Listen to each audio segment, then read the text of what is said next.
Endi hamma uchun taalluqli bo'lgan bir nihoyatda zarur gap. Hammalarni biz hurmat qilamiz. Hurmatlar aytganimizdek boshimiz ustida. Kattalarning yosh kattaligi uchun, kichiklarning kichikligi uchun hurmat qilamiz. Va endi ana shu o'rinda aytamizki, sharti o'zini hurmat qilgan odamni hurmat qilamiz. Endi nimaga bu gapni aytayapman? Ikkinchi tomoni bor. Ahli ilm, qori aka, domla, masjid xodimlar borasida gapirishga hech qaysi birimiz haqqimiz yo'q. Meni ham haqqim yo'q. Nimaga? O'zi bir-birimizga gapirishga haqqimiz yo'q. Nima bo'ladi? Bir-birimizga gapirsak, g'iybat bo'ladi. G'iybat birodaringizni o'limtik go'shtni yeyishlik bilan barobar gunoh. Bilib qo'ying. Olimlarning go'shti zaharli bo'ladi. Bitta luqma go'sht savol og'zingizga.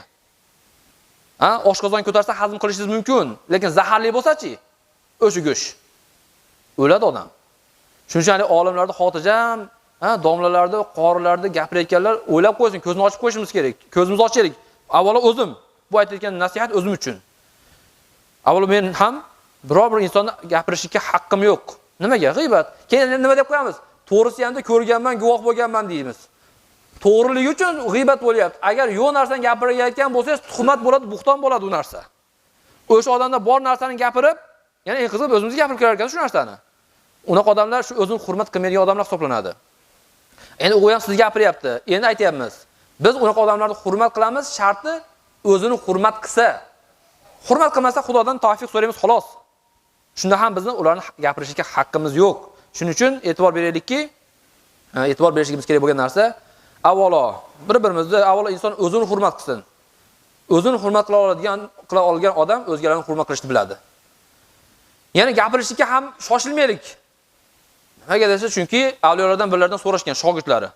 Nima uchun shuncha ilmingiz bo'lib, shuncha taqvoyingiz bo'lib turib odamlarning kamchiligini gapirmaysiz deganlarda, hali men o'zimni nafsimdan rozi emasman deganlar. Avliyo Xudoga yaqin bandaning gapi bu. Endi biz hali u darajaga yetmagandirmiz. Gunohlarimizni poklanib oppoq bo'lmagandirmiz. Birovlarning gunohini bo'ynimizga olishga tayyor emasdirmiz. Shuning uchun ozgina e'tibor berib, o'zimizning savobimiz o'zimiz bilan bo'lsin. Gunohlarimizga istig'for aytaylik. Shu til chatoq ekanda, birovni gapirib qo'yishlik bilan birovlarning gunohini ham bo'yinga olib olish kerak emas.